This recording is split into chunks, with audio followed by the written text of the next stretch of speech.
Gaurko jardunaldi bukatzeko, gure azken izlarie, Carlos Claria izango da. Bea Abanto Zierronakoa da, ikasketaz filologoa, eta bere pasio handie enkarterri die.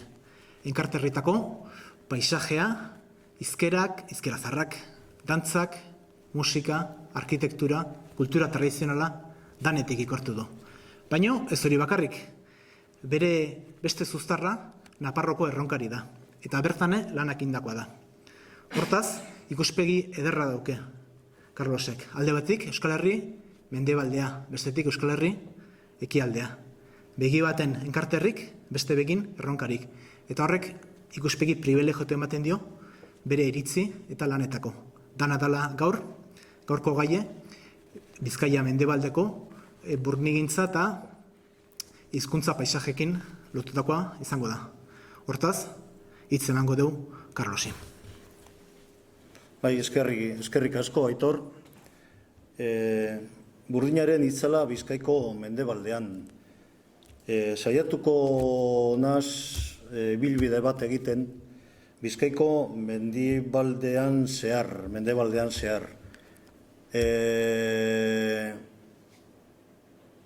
Bizkaiko mendebaldea oso lurralde transformatua da gaur egun. Da transformazio horren zioak edo ziotako batzuk ikusiko ditugu. Eta, klaro, transformazio fisiko guztiek eta batez be gizarte transformazioak pilpilean sartzen badira, hizkuntzan ere aldaketak nabarmenak ekartzen dituzte.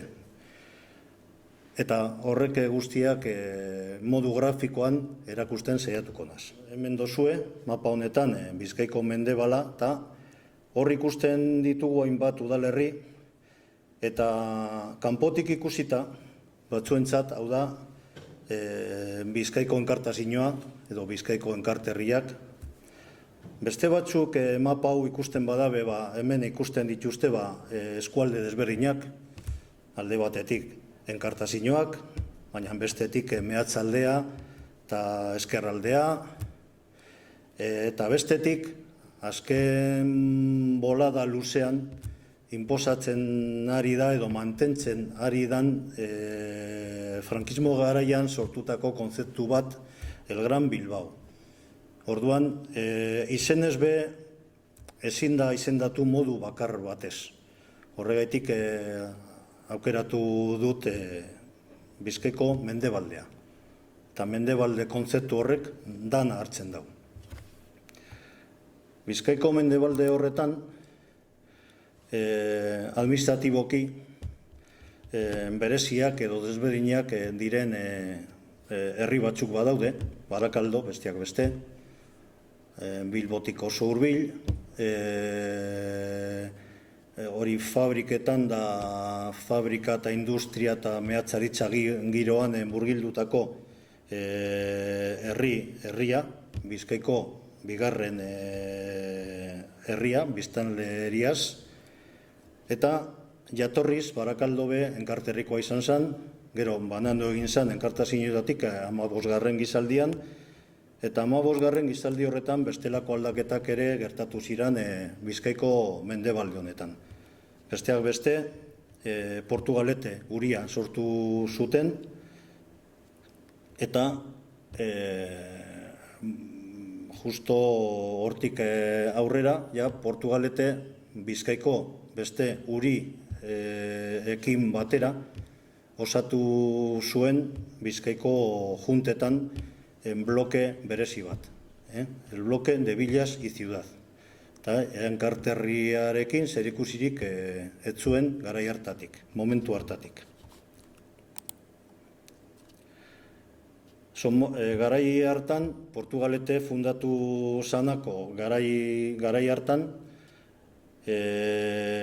gaur egun mehatzalde eta eskerralde izenez ezagutzen ditu eskualdeak, Somorrostro Arana zuten izena. Hau da, Somorrostro Arana. hau bai, hemen ikusten dugu, Somorrostro Aranaren, edo ikusten ditugu Somorrostro Aranaren ezaugarri behinenak, mendia eta itsasoa. Eta hor bilatu behar dugu, bi elementu horien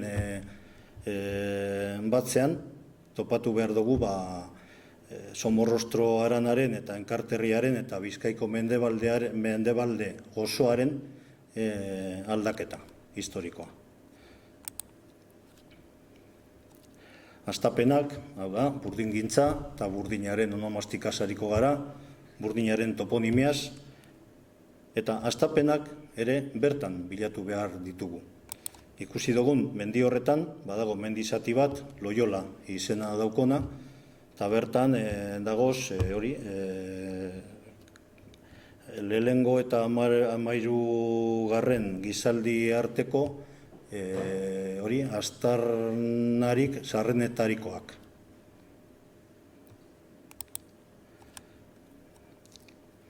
Loiola mendialde ura,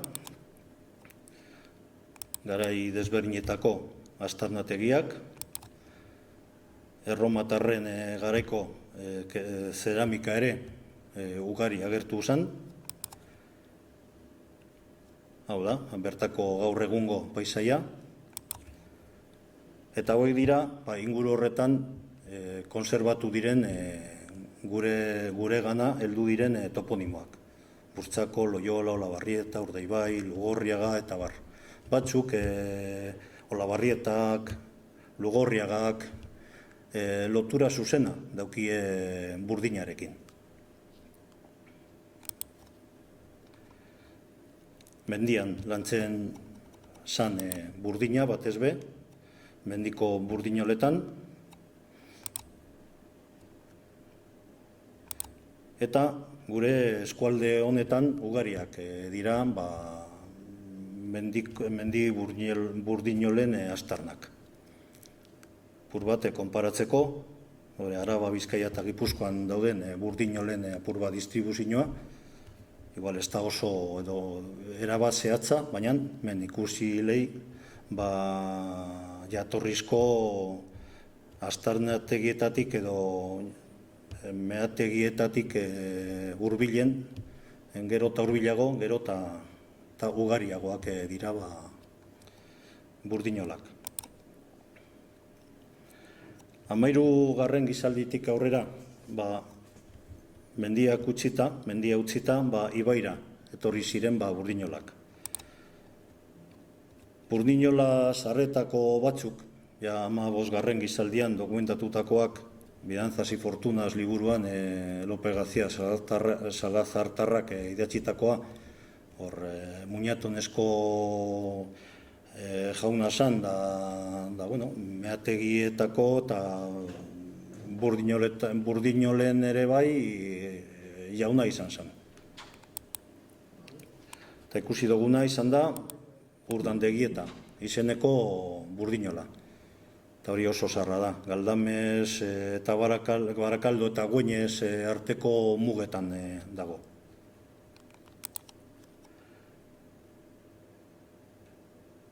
Hain zuzen ere, El Regato izenez ezagutzen dugun auzo eta Aranaren buruan. Horregaitik El Regatoko interpretazio etxean, gaur egun dago, hola gizon honen irudia. Bizkaiko mendebalde honetan ere mantentzen da, 1975 arte indarrean lanean egon zan burdinola bakarra, El Pobal. Eta beste burdinola batzuk egiteko, edo berre egiteko, eraberritzeko eredu izan dana. Burdinaren itzala, paisaian, nabarmena da, gure eskualdean. Hau da, Abantoko San Pedro eliz nagusia. Eta ikusten dozue, zelan hormetan, burdinoletako zepa, eskoria, zelako ugaritasuna daukan. burdinola lantzeko, edo burdina lantzeko, beharrezkoa zen, egurra eta ikatza. Eta horren aztarnak ere, bai paisaian, bai toponimian, ugariak dira gure eskualdean. Hemen Txondor plaza bat badaukagu, gure eskualdean, Txondor plaza Torko esaten da. Gero, karea kiskaltzeko, kare harriak kiskaltzeko labeak ere bai, karea sortzeko, baina burdina ere arragoatzeko, burdina ere kiskaltzeko erabiltzen ziren labeak badagoz, edonun. Meate gizarrak ere bai, meagintza industriala hasi baino lehen, ja estatuak ustiatzen zituen meategi batzuk Somorrostoranean, eta horien adibidea, hau da. Eta hemen ikusten dira, meategi edo burdina lantzeko beharrezkoa zirean instalazio guztiak. Kaleroak edo karabiak, ikatza egiteko tokiak, ura atatzeko bombak eta elemento guztiak eukazan, meategi batzuk egozan.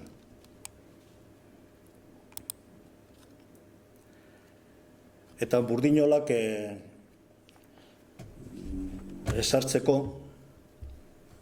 ibai arro guztiak erabili ziren. Eta ibai askotxu dago, ibai erreka askotxu dago gure eskualde honetan.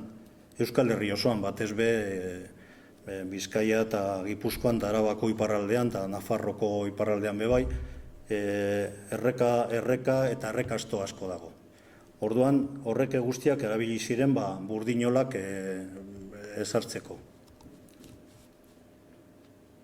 Eta da, Bizkaiko kontestuan gure eskualdea, gure Bizkaiko mendebaldea, eta hemen markatu ditut ustiategi nagusiak. Lehenengoa, Triano, gero, importantziaz bigarrena, Triano dago Somorroso eta Galdames artean, bigarrena Galdames eta Sopuerta artean, hirugarrena Sopuerta eta Arzentalesen artean, laugarrena Alonsotegi, Bilbo eta Basauri hartzen dituena, eta bosgarrena, Astarna meategi zahar batzuk ere, badagoz Karrantzaranean, Karrantza Lanestosa Kantabriako muga horretan. Eta hemen ikusten dituzue, gure eskualdean, mendebalde honetan dauden ibai arro guztiak. Arroz-arro joateko, horre dituzue, purbat olaguneak zeintzuk diren, Karrantzako olaguneak zeintzuk diren, Amborrio, Saguasal, Labarcena, Kontxa, El Cerro, Bollando, Basaguas, Molinar eta bar, eta burdinari lotutako toponimoak, Laiseka, Cueto la Ferrería, Campa de la Ragua, Joyas Quemadas eta bar. Hain zuzen be, hemen Karrantzan badago, edo baegoan, ola zahar bat, Bidanantzazen ere dokumentatuta dagoena 15. gizaldian. Amborriosko burdinola. Gaur egun be, burdinola ez dago, astarnak bai badaude, baina burdinola ondoan dagoen zelaiari ondino esaten jako la Campa de la Ragua. Burdina kiskaltzeko, burdinari azken bustinak eta lurrak eta kentzeko, garbitzeko eta biltzeko erabiltzen zen tokia. Gure mendebalde honetan arragoa esaten zen. Eta el Cueto de la Ferrería. Hola gainean egoan kuetoa edo mendizka, tontortxua.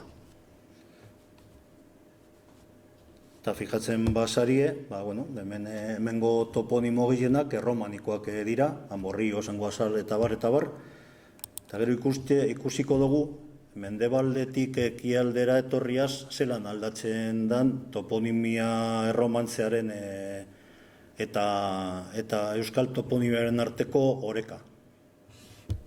Bigarren zerean, bigarren ibai arroan, honelako toponimoak topatzen ditugu, errepikatzen dira askotan, Laiseka, Larragua, Escorial de la Ferrería del Cándano, Campa de la Herrera, Fuente del Oro, Iturrigorri, Arroyo de la Fragua, Los Tueros da, hori ikatza egin dan toki bat. El Martinete, eta olaguneak, El Cándano, Mollinedo, que esan nahi dau, erroten tokia, boluen tokia. Baina, errotak eta burdinolak alkarren lotuta dagoz, ezinbestean.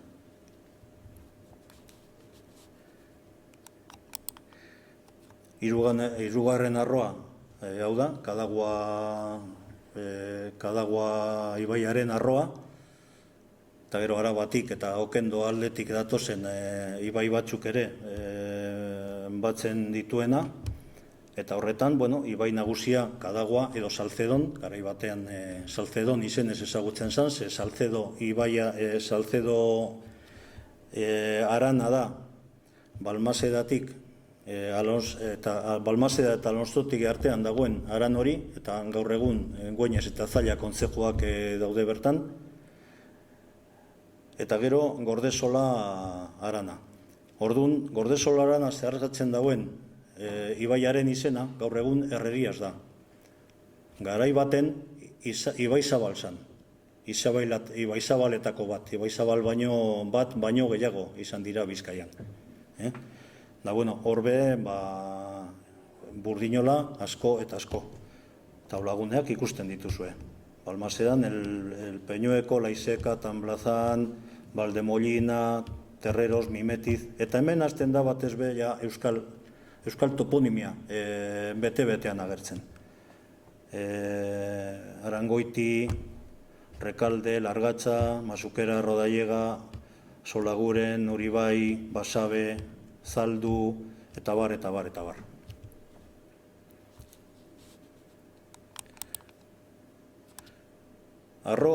Ibai arro honetan, daukaguz, igual burdinolarik garrantzitsuenak edo potenteenak.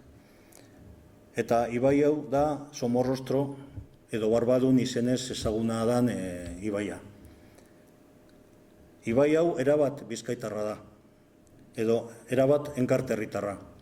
Erabat Bizkaiko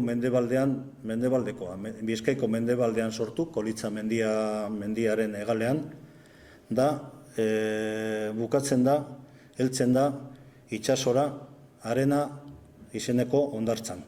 Osea, erabat enkarterritarra da, eta enkarte toponimia kontuetarako oso kontuan hartzeko arroa da. Ze nolabait esateko ardatza da apur bat hori euskal toponimia aipatu duguna eta erromantzezkoa bereizteko erabili aldugun erreferentea da. Eta hor, olaguneak, denetarik daukagu. Santelice, Solabarrieta, Llantada, El Pendiz, Arenaza, Txuriaga, El Pobal, Villotxi, Rebeñaga, La Fragua, Fuentefría, Mustariaga, Calleja Verde, ikusten dozue apur bat toponimia zelan nahazten dan, eremu ardatz honetan. Eta bestelako burdingintzarekin eta meagintzarekin zerikusia dan toponimia, hau da, burdinaren toponimia, burdinaren itzala, ugaria da. Villa Chiquita, La Sonda, El Tambor, La Brecha, Los Terraplenes, Tomedaguas, hemen ez dira sartzen bakarrik burdinola zaharrekin lotura zuzena duten izenak. Baizik eta hor meagintza modernuaren ondorioz sortutakoak ere bai.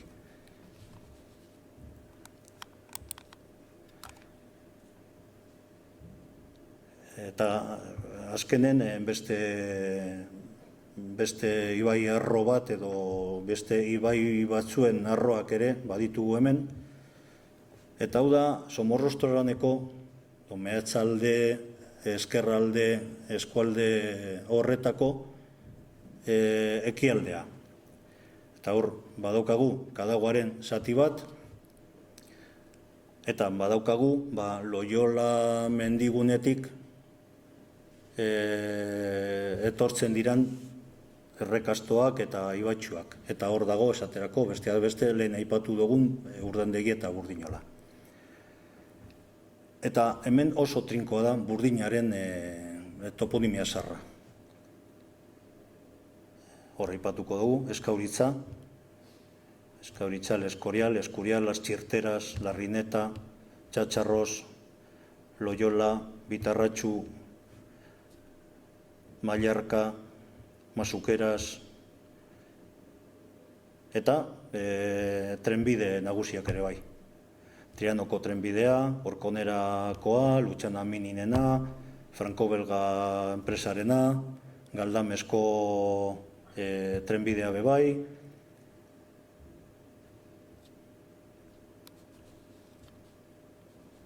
Bengolea, Basarrate, Tollaran, La Fanderia, fanderia bat egon zan, eta toponimo bitxi bat Mea Larrineta. Mea Larrineta da, seguru asko, horre Burdina kargatzeko, Mea kargatzeko, plaza bat, zelai bat, edo zelai batzuk.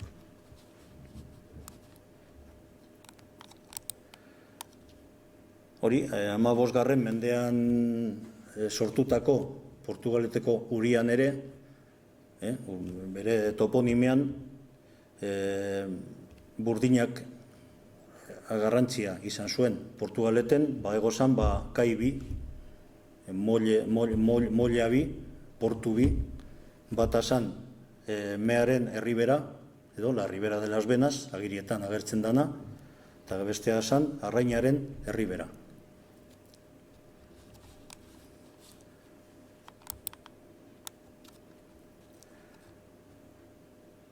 Hirugarren fasean, hirugarren etapan, Somorrostrotik mehatzaldera Burdinaren oihartzuna, adieraziko dizuet. Somorrostrotik mehatzaldera, ze izena bera ere aldatu egin zen. Somorrostro jatorrizko izena, eta enkarterriak jatorrizko izenak apur bat erabilera galdu, edo erabilera aldatu, eta dana izan zen, garai honetan ja bihurtu zen mehatzalde. Abia puntua, azken karlista da, horren ondorioz forua galdu, eta hasi zen meagintza industriala. Ustiatzen ziren, mineralak ziren alde batetik bena, hematitez gorria, aberastasunez edo burdinez importantziaz bigarrena rubio, hematitez parda, eta hirugarrena beste oligisto mota bat campanil. Horrek dira, hiru mineral nagusiak, eta batez be Somorrostron egoten ziranak. Horren ondorioz, mineralen ondorioz, Somorrostro aranaren banaketa ere etorri zan, eta hori ikusten dozue, Triano izenez markatu dodan alde hori, eremu hori, hor daude meategi zarrak, gero Grumeran mendian ustiatu ziren beste meategi berri batzuk, Somorrostro eta Galdamez artean, hau da, gaur egun eremua, hau da, Galdamezko aldea, hor zeuden Galdamezko meategi nagusiak, Somorrostroraneko meategi inguru horretako toponimia, horbe bietako toponimoak ikusten ditugu, erromantze izaerakoak eta euskal toponimoak.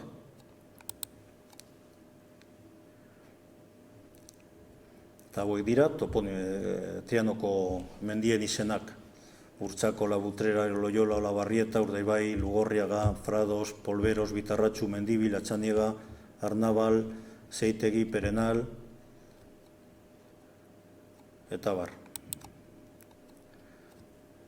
Toponimo kurioso batzuk be badagoz, badago toki bat, Campana Sarriba, izena daukana. Mendi eremu bat da. Eta, bueno, askotan interesgarria da, gehienetan edo beti toponimoen esan nahia, jakitea edo aztertzea, eta orduan Trianoko Somorrostoraneko kontzejuek izan zuten foru berezi bat, lege berezi bat mea ustiatzeko. Eta, bueno, foru horretan agertzen zen hori, bakarrik posiblea zala, meategietan lan egitea antes de que tocara la campana de la Ave María.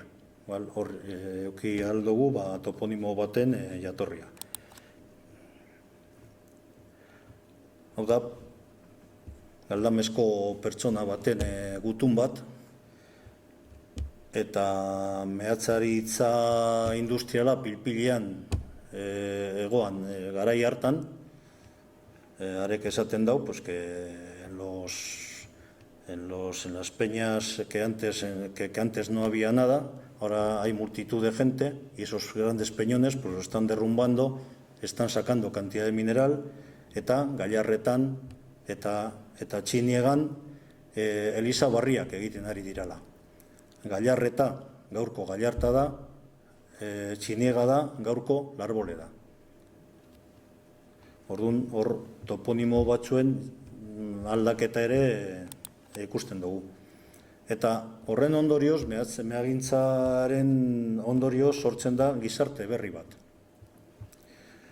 Eta gizarte berri honetan, Bizkaiko mendebaldeko gizarte berri honetan bat egiten dute arrantzaleak, nekazariak, gizon emakumeak, mehatzariak, barrenadoreak, gizarte barri bat sortzen da.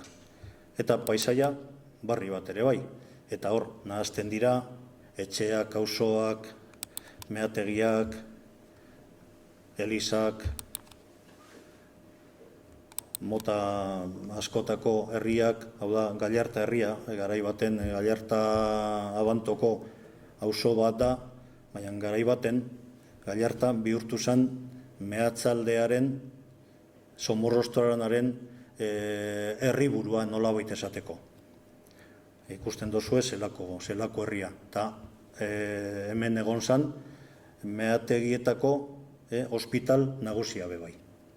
Areiltza doktoreak sortutakoa eta kudeatutakoa. Garrantzi handikoa. Larboleda, beste herri importante bat, beste maila batean, mendian sartuta. Mehatzarien etxeetan be, burdinaren aztarnak ere ikusten ditugu. Hor ikusten da, minoia esaten dautzoguna, minoia da hori mortero berezi hori, gorrizka, eta etxeen hormetan be, ikusten dira eskoria satiak, eta bar. Hor, instalazioen, guztiategien eta etxeen nahazte hori ikusten dozue. Hau da, plano inklinatu bat, el 1 izenez ezagutzen zana, plano número 1 de la compañía de la Elvira, baina el 1 gaur egun da toki horren izena. Osea, toponimo bihurtu da. Lurraldearen beste janskera.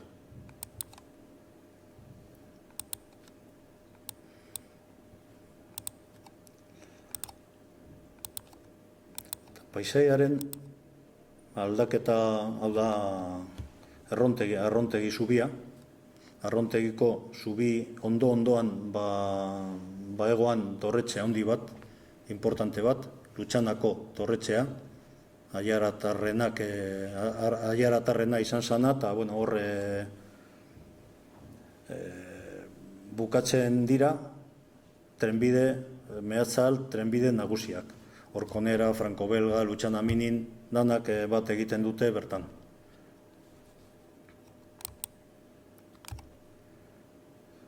Elpobaleko Burdinolak, 20. gizaldiko erdialdean be, horrelako harremintak eta egiten zituen, etzan goiko Burdinola bat, baina lan egiten zuten, eta batez be, hori, mehatzaritzarako harremintak egiten zituzten. Eta oso lotuta dagoz, lehen esan dudan moduan, errotak eta burdinolak. Eta paisaian ez ezik, herri batzuen heraldikan ere, burdinolen itzalak islada izan dau. Hau da, Turtzioz haraneko armarria, ikusten dozue. Ze motibo aukeratu duten armarri modura. Hau da, Abantoko udal armarria. Eta hemen hainbat elementu heraldikoetan ahazten dira, Aiarako konteen sotuerrak edo aspa horrek, koroa bebai, otzoak, baina azpian Trianoko mendiak, kolorez urdinak, ze egoan mea mota bat ia urdina sana, eta oso brillante, oso iluna, eta orduan gure eskualdean, igual gauza bat oso baltzarana danean, oso beltza danean, es tan negro que parece azul. Orduan, mendien urdin hori markatuta dago Abantoko armarrian. Beste bat, Barakaldoko armarrian be, heraldika elementuekin batera, agertzen dira, Barakaldo herria edo elizatearen sorreran parte hartu zuten etxe zaharren ordezkariak, eta dira 12 kainoi horrek. Batzuentzat kainoiak dira, beste batzuentzat hiltzeak, beste batzuentzat ferrones. Ferrones esan nahi dabe, burdinolak zirala, herriaren aberastasunaren elementurik behinena. Orduan, hemen armarrian errepresentatuta dagoz, Ayala, Aranguren, Bengolea, Beurko, Retuertu, Irauregi, Zuzunaga, Zuazo, Larrea, Llano, Lutxana, Lurkizaga, oinetxeak bakarrik eziranak, bezik eta burdinolen jaubeak.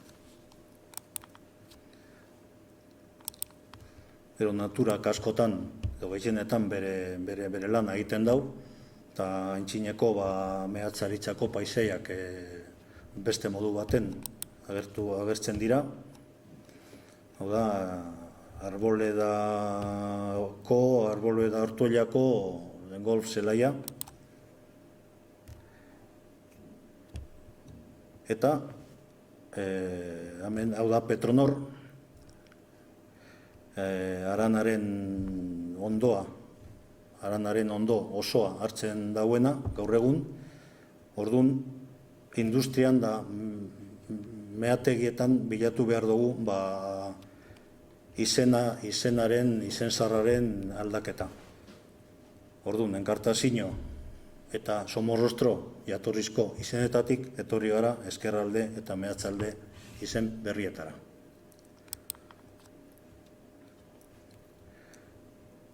Hizkuntzaren paisaiaren eraldaketa ere ikusiko dugu. Meatzagaritzak eta industriak jatorrizko toponimiari ezarritako janskera berria.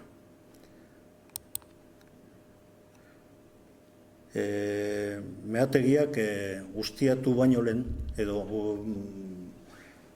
ustiatu bitartean,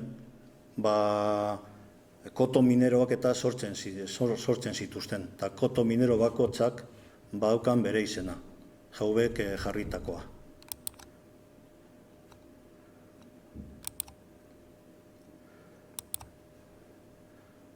Orduan, konparatzeko adibide batzuk ekarri ditut. Esaterako, hau da, Abantoko jatorrizko toponimia. Eta hor ikusten ditugu izenak, Gallarreta, Castielzarra, Villamonte, Kotarro, Aldoatxe, Las Carreras, Torremoje, San Lorenzo, Kotorri, Olabarrieta, eta bar, Murrieta, eta bar. Bueno, meagintza berri honek, paisaian ez ezik, herrietako toponimian, herrietako onomastikan azken finean, bere aztarna nabarmena itxi du. Esaterako, hemen daukagu Abanto udalerria, eta Abantoko toponimia zarra, ikusten dozuena, San Juente los Eros, Castielzarra, Olabarrieta, Gallarreta, Balastrera, Olabarrieta, eta bar, baina meagintzaren ondorioz paisaia eraldatu, gizartea ere erabat aldatu, eta horren ondorioz paisaiak janskera berria hartzen du. Eta askotan hori meategien izenak, izen barriak, garrantzia handia hartzen dute toponimo zarra baino. Garrantzia handiago hartzen dute. Muskizen gauza bera, Muskizko toponimo zarrak, Muskiz Memerea, Barbadun, Gerrolada, Kalorko, Rebortun, Inesilla, Alpobal, Lagurriaga eta bar, eta janskera berria, meategin izenak. Barakaldon gauza bera, Agua Salada, Agirre, Aldana, Alonsotegi, Altamira, Aranguren, Arbolar de Burzako, Aldana, Argomal eta bar, eta meategien izenak bere tokia hartzen zutena. Horren ondorioz, mehatzeak, instalazioak eta azpegiturek askotan usten dute euren aztarna, behin betiko. Eta hemen ikusten ditugun izenak, Vía Chiquita, La Sonda, El Tambor, La Brecha, Los Terraplenes, Tome de Agua, Las Galerías, askotan dira auzoen izenak, auzo izenak bihurtu dira. Esaterako, batzuk oso nabarmena dira, Barrio Fonso, La Elvira, La Orconera, horrek gaur egun auzo izenak dira. Cantábrica, Rubias, Carolinas.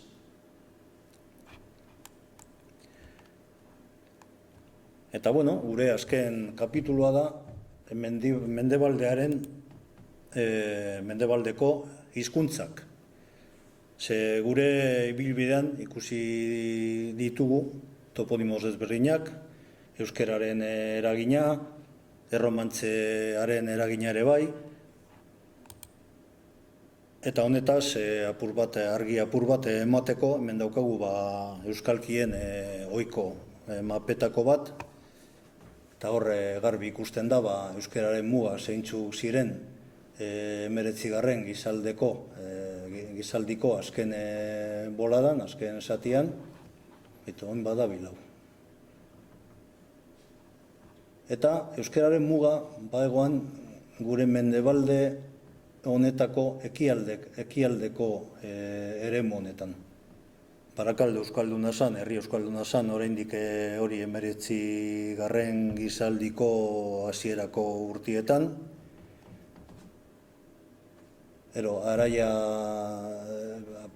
Aiara Araneko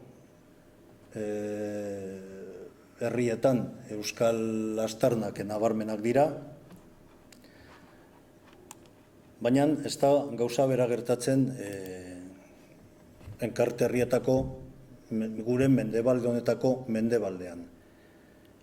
Euskara eta gaztelanian, Barakaldo eta Somorrostro aranean, apur bat, testigantza batzuk badagoz, 18. Gizaldi artekoak, baina oroar eta ikusi izan dugun toponimiaren arabera, ikusten dugu zelan gure eskualde honetan, gure Bizkaiko eta Euskal Herriko mendebalde honetan bat egiten duten tradizio linguistiko zahar bi. Alde batetik, ekialdetik datorrena, euskal tradizioa, eta beste batetik, Kantauri itsasoko hori eskualdearekin ere konpartitzen duguna. Orduan, bertan, gure mendebalde honetan ikusten ditugu toponimoak, Barzena, Barbadun, Barrago, Kueto, Pando, Somo, Somorrostro, Llosa, Ilso, Siebe, Pobal eta bar, mendebaldean ere ugariak diranak, eta beste alde batetik, euskal toponimoak ere ikusten ditugu. Larrurriaga, Merea, Laureta, Gerrolada, Baluga, Boluagatik edatorrena seguru asko, eta bar. 15. mendean, gure paisaia toponimikoa nahiko finkatuta zegoen. Orduan hemen ikusten dugu, Somorrostro eta Barakaldoko herrietako toponimiaren muestra bat. Eta hemen ikusten ditugu ekialdeko herrietako toponimoak, gehienak erromanikoak dirala, gizaldi honetan, 15. gizaldi horretan, erdian aldaketa ikusten dugu edo bietako toponimoak ikusten ditugu, eta ero Barakaldon batez be, euskal toponimoak batez be. Nolabait nolabait adierazteko, lehen aipatu dut Barbadun ibaiaren arro hori, pur bat ardatz modura, genezake pur bat euskera eta romantzearen arteko muga hori definitzeko. Claro, ez da lerro zehatza. Gero, aztertu beharko da pur bat, eragina hemendikona ere sartzen da, hemendikara ere sartzen da, ze askotan gero toponimia bizi da hizkuntzan bertan. Orduan, hemen muga fisikorik eta iaia ez dago, alkarrekin bizi izan diren herriak dira, eta normala da apur bat truke hori nabarmena izatea. Toponimo berezi batzu badagoz, Iseka, Barzena, mendebalde osoan topatzen dugu, Atlantikotik ona, Barzena, Barzea, Barza, izen hori modu askotan topatzen dugu. Azken Barzena, Somorrostroraneko erdialdean dago, San Pedro Abanton. Eta justu, azken Barzena dagoen tokitik oso gertu, 3 kilometrora, lehengo Ibarra dago. Orduan, pentsaginke, Ibarra eta Barzena baliokideak endirala. Olabarrieta izenarekin ere gertatzen da, Olabarrieta Sopuertan topatzen dugu azken Olabarrieta, hortik mendebalderuntz ez dago bestelako Olabarrietarik. Baina, bai badagoz Boluaga eta Iseka asko. Orduan, Iseka toponimoak adierazten dau odi bat. Eta Iseka toponimo horren eragina heltzen da Ason ibairaino. Orduan, toponimo berezi batzuk sakonki aztertzekoak badaude. Eta hemen, paisaia apur bat jantzia. Lehen ikusi dugu Trianoko mendien irudia, eta ikusten ez genduena hemen ikusten dugu. Toponimoa, paisaia, linguistikoa.